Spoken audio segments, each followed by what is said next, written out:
Salut, c'est Florian, bienvenue dans cette nouvelle vidéo, première vidéo du mois de mars, premier top 5 d'actions. On est sur les actions de croissance pour PEA à vendre ce mois-ci. On commence évidemment comme d'habitude par les actions à vendre. Si jamais tu as eu de belles plus-values ce mois-ci sur ton portefeuille, ça peut être intéressant pour toi d'en revendre certaines pour te dégager du cash à réinvestir.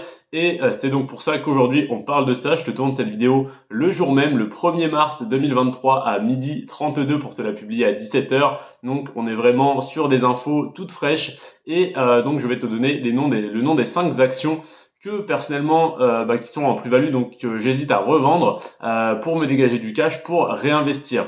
Ces 5 actions-là, je vais te les donner dans cette vidéo et les 5 actions les plus intéressantes d'après moi à racheter ce mois-ci sur lesquelles réinvestir, donc celles qui ont connu les plus fortes baisses, je vais te les donner juste après, donc dans la vidéo de demain, qui va donc te permettre de réinvestir l'argent que tu auras dégagé de tes plus-values aujourd'hui.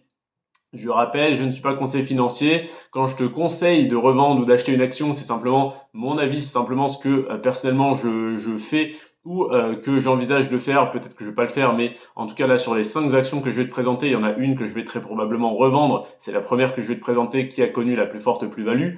Et dans les actions que je te présenterai dans la vidéo de demain que je te recommande à acheter, je ne te recommande pas d'investir dessus. Je te dis simplement que elles sont plus intéressantes ce mois-ci que le mois dernier sur lesquelles investir parce qu'elles ont baissé. Mais voilà, ça ne veut en aucun cas dire que c'est les meilleures entreprises au monde, que tu dois tout de suite investir dessus, je ne sais quoi. Pas de choses comme ça ici. Simplement, c'est des bonnes entreprises sur lesquelles j'investis sur le long terme et qui peuvent être intéressantes à acheter ce mois-ci.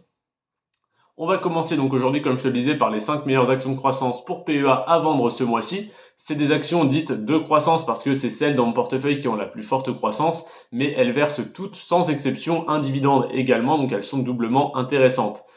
Et on va pas faire durer le suspense plus longtemps. L'action la plus intéressante à revendre ce mois-ci, c'est l'action Stellantis. Pourquoi? Tout simplement parce qu'elle a fait plus 18,7% de croissance sur le mois de février. Et donc là, on est au mois de mars. On a une action qui est potentiellement, alors, j'ai pas du tout envie de dire surévaluée, mais plus fortement évaluée que le mois dernier. Elle reste, d'après moi, extrêmement sous-évaluée étant donné le PER qui reste très très bas. Cependant, tu as, je pense, une opportunité à la revente qui peut être intéressante si tu as suivi mes conseils ces dernières ces dernières semaines, mais ces derniers mois, où à chaque fois je te disais, regarde, le PER de Stellantis est relativement bas, ça peut être intéressant de réinvestir dessus. Et bien aujourd'hui, si tu as réinvesti dessus il y a 1 mois, 2 mois, 3 mois, tu es en très forte plus-value, car rien que sur le mois de février, elle a fait plus 18,7%. Donc tu peux potentiellement soit revendre et prendre ta plus-value, et prendre 18%, 18,7% de plus-value en 1 mois, c'est une très belle performance. Soit tu peux conserver tes actions, réinvestir dessus, faire ce que tu veux, en espérant que ça remonte plus haut. Donc moi, je suis assez mitigé là-dessus. J'ai bien envie de revendre et de prendre mes 18% de plus-value, mais même je suis bien plus que ça. Je suis à, il me semble, 32% de plus-value sur Stellantis, parce que j'ai racheté encore plus bas que ce que c'était le mois dernier. Mais j'hésite aussi à garder cette action parce que le PER reste extrêmement bas et qu'elle peut, d'après moi, encore largement faire un x2 sur les quelques prochains mois, sur les quelques prochaines années. Et alors, ce qui me dérangeait un petit peu chez Stellantis, c'est le fait qu'il soit un petit peu vieux jeu, qu'il soit un petit peu, voilà, pas assez sur le virage de l'électrique. Et en fait, même si au sein de leur gamme, bon, ils essayent de mettre des Peugeot, je sais pas quoi, électriques, c'est pas fou, mais il y a une clientèle pour ça, qui aime bien la marque, etc., qui va payer cher pour quelque chose de pas très intéressant d'après moi. Mais en plus de ça, ils sont en train d'investir et de rentrer en capital risque sur des entreprises.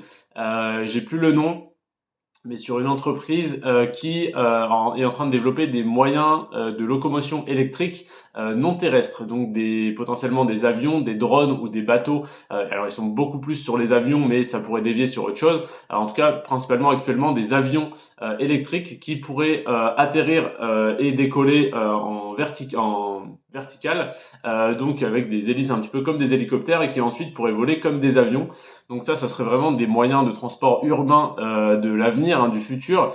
Donc ça peut être très intéressant s'ils rentrent sur des sociétés comme ça, s'ils s'intéressent déjà à ces sujets-là. Donc c'était un petit peu la crainte que j'avais et la crainte que tous les investisseurs avaient sur Stellantis, sur le fait que ça soit une grosse entreprise un peu vieux jeu qui ne prenne pas le tournant de l'électrique et qui fasse un peu une Nokia, comme on dit dans le secteur, dans le milieu.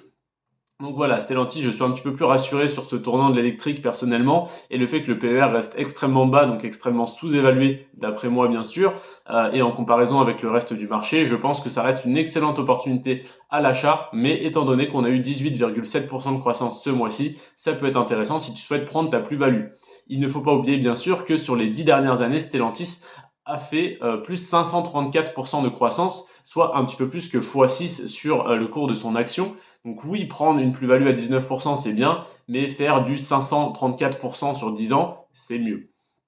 À toi de décider si tu penses que l'entreprise a la capacité d'avoir une performance suffisante sur les 5, 10, 15, 20 prochaines années, plutôt que de tout simplement revendre aujourd'hui. Est-ce que c'est plus intéressant pour toi de garder tes actions 5, 10, 15, 20 ans?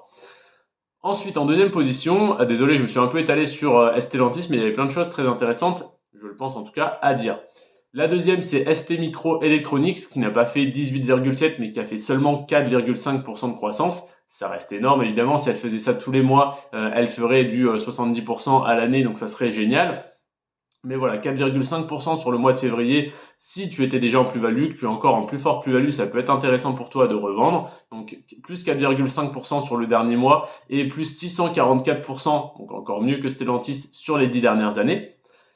ST Micro, je pense rester investi dessus, même si je suis en plus-value de 90 ou de 200%, tout simplement parce que j'investis dessus. Vraiment, c'est un pari sur l'avenir, sur les semi-conducteurs, et que c'est une des rares entreprises françaises donc, que je peux avoir sur mon PEA sur ce secteur. Donc, je souhaite la conserver très longtemps et j'ai encore de très gros espoirs placés dessus.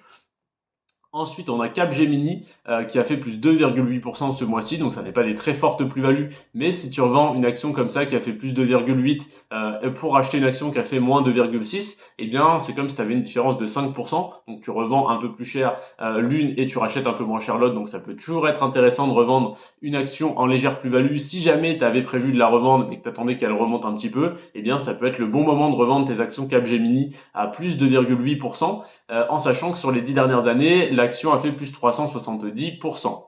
Ensuite, on a Eurofins Scientifique qui a fait plus 1,8% malgré des résultats décevants et plus 341% sur les 10 dernières années.